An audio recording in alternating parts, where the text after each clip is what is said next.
오늘은 얼마 전 발표된 엔비디아의 4분기 실적과 엔비디아 AI Azure 서비스라는 새로운 사업 모델에 대해서 자세히 한번 알아보도록 하겠습니다. 사실 4분기 실적이 3분기 실적 바닥을 확인하고 전분기 대비 회복세를 보여줬다고 하더라도 14%가량 주가가 오를 정도로 숫자가 좋았을까요? 아닙니다.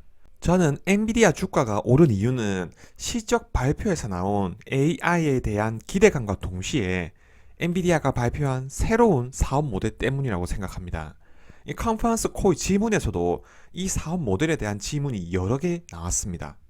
바로 AI 소프트웨어 회사로서의 사업 모델이었습니다. 그럼 4분기 실적에 대해서 하나씩 알아보겠습니다. 이 4분기 매출은 60억 5천만 달러로 전년 대비 22% 감소했습니다. 주당 순이익은 0.57달러로 전년 동기 대비 52% 감소했고 전 분기 대비 111% 증가했습니다. 이 사실 실적은 전년 대비 부진했습니다. 하지만 가이던스를 상회하는 실적이었고 분기 대비 개선되어 3분기 바닥을 찍고 반도체 업황이 회복되는 모양을 나타냈습니다. 특히 매출 총이익률이 63%로 전분기 53.6% 대비 증가해서 재고 소진과 동시에 물류 비용을 축소해서 마진율이 확연히 개선되는 숫자를 보여줬습니다. 이번 실적에서 특히 AI에 대한 회사의 생각과 AI 시장 확장을 위해서 선도적 기업이 되겠다는 포부를 확인할 수 있었습니다. 엔비디아 CEO인 젠슨 황은 AI는 변곡점에 있으며 모든 산업에 광범위하게 도입될 준비를 하고 있다고 했습니다. 그리고 엔비디아는 최우선 과제로서 고객이 AI 모델을 적용 대규모 언어 모델의 혁신을 활용할 수 있도록 도울 것이라고 했습니다. H100은 작년 하반기 출시된 엔비디아의 GPU입니다. 데이터 센터용 GPU는 거의 다 엔비디아의 GPU가 들어간다고 보시면 됩니다. 기존 A100이 시장을 꽉 잡고 있었다면 H100은 작년 하반기 출시된 신모델입니다. 이 4분기 기준으로 클라우드 사업자는 데이터 센터 매출의 약 40%를 차지했습니다. 특히 클라우드에서 신모델 H100으로의 업그레이드가 빠르게 이루어지고 있다고 합니다. 2분기 만에 H100 매출은 이미 점차 감소한 A100보다 훨씬 높았습니다. 이는 H100의 탁월한 성능을 입증하는 것으로 A100보다 학습 속도가 9배 빠르고 대규모 언어 모델의 추론 속도가 클러스터에서 최대 30배 빠르다고 합니다. 실적 발표에서 가장 중요했던 부분은 엔비디아 AI Azure 서비스입니다. 기술 혁신의 축적은 AI를 변곡점으로 가져왔습니다.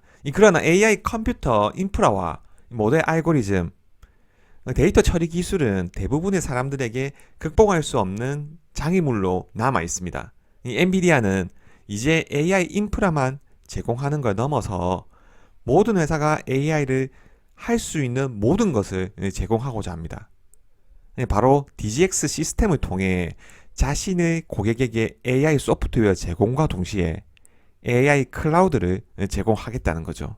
클라우드 인프라를 제공하는 업체와 AI 컴퓨팅을 통해 사업 영역에서 활용하고자 하는 기업들 사이에 엔비디아는 인프라의 필수적인 GPU를 제공해서 깊게 발을 담그고 있었습니다. 하지만 많은 기업들이 AI 컴퓨팅을 사업 영역에 활용하고 싶어도 AI 모델이 없거나 학습하는 과정에서 너무 많은 비용이 들었습니다. 그럼 엔비디아가 클라우드 사업자가 되려고 하는 걸까요? 아닙니다. 엔비디아는 클라우드 인프라를 구축할 만큼 크거나 어리석지 않습니다. 클라우드 인프라 구축은 곧 자신의 고객과 경쟁자가 되는 겁니다. 엔비디아는 데이터 센터 매출의 VIP 고객인 클라우드 사업자 모두에게 자신의 GPU를 팔고 싶어 합니다.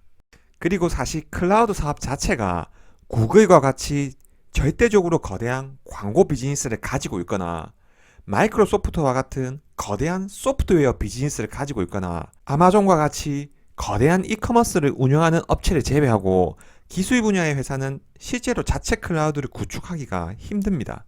이뿐만 아니라 자체 클라우드 구축에는 천문학적인 비용이 필요하죠. 따라서 엔비디아는 자체 클라우드를 구축하는 차선책을 선택했습니다. 자체 DGX 시스템을 클라우드 사업자 내부에 배치해서 고객이 자신의 데이터 센터에 설치할 수 있는 것과 동일하게 클라우드에서 사용할 수 있도록 하는 겁니다. 이 AI를 위한 인프라 시설과 소프트웨어는 엔비디아가 다 제공합니다. 모든 고객이 AI를 이용할 수 있도록 지원하겠다는 겁니다.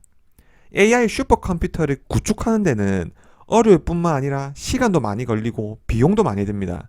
하지만 이 엔비디아 서비스를 이용하면 AI 모델 훈련을 위한 슈퍼컴퓨터 액세스 권한을 판매하고 엔비디아에서 사전 훈련된 다양한 AI 모델을 제공받을 수 있습니다. 고객이 독자적으로 활용할 수 있는 AI 컴퓨터를 갖는 가장 빠른 방법이라는 거죠. 엔비디아 DGX 클라우드는 오라클 클라우드 인프라와 마이크로소프트 애저, 구글 클라우드를 통해 이미 제공되고 있습니다. 엔비디아는 이 서비스가 곧 수억 달러의 매출을 창출해서 새로운 소프트웨어 사업이 될 것이라고 했습니다. 결국 엔비디아는 모든 회사들이 AI를 쉽게 접근할 수 있는 소프트웨어를 제공해서 모든 회사들이 AI 시장을 통해 새로운 사업 분야에 진출하는 것을 돕겠다는 겁니다. AI 개발을 위한 소프트웨어는 엔비디아를 사용하게 될 겁니다. 결국 지금 클라우드 AI 연산을 GPU가 독점하고 있는 것과 마찬가지로 소프트웨어까지도 제공해서 AI 시장에 대한 장악력을 갖추겠다는 겁니다. 엔비디아 고객 입장에서도 AI 모델을 개발하고 싶었는데 천문학적인 비용으로 시도하지 못했는데 엔비디아에서 AI 모델 소프트웨어를 제공하는 것뿐만 아니라 클라우드까지 제공해준다고 하니 저렴한 비용으로 접근할 수 있습니다. 엔비디아는 고객도 있습니다. 전 세계 10,000개가 넘는 AI 스타트업, 모든 산업 분야의 기업과 직접 협력하고 있습니다. 이 클라우드 업체 입장에서는 일단 인프라는 다 갖춰놨습니다. 경쟁도 엄청 치열한 시장이죠. 그런데 엔비디아가 손님을 데리고 옵니다. 안 받을 이유가 없습니다. 그리고 안 받으면 다른 클라우드 업체도 데리고 갑니다. 당연히 받아야겠죠. 영업을 안 해도 손님을 데리고 오니까요. 하지만 이 고객들은 GPU와 호환이 되는 소프트웨어를 사용하는 고객입니다. 지금도 다들 GPU 프로그램을 사용하는 고객인데 엔비디아가 데리고 오는 고객은 GPU와 호환되는 소프트웨어까지 사용하는 고객입니다.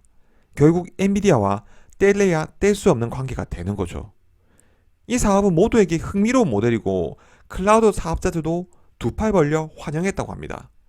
그리고 엔비디아는 자신이 세계 클라우드를 위한 최고의 AI 영업사원이 될 것이라고 했습니다. 이 휴대폰을 예로 들면 엔비디아가 OS 운영체제를 제공하겠다는 겁니다. 이 성능 좋은 휴대폰은 클라우드 인프라입니다. 결국 자신의 OS를 사용하는 고객에게 휴대폰 판매를 도와주겠다는 겁니다.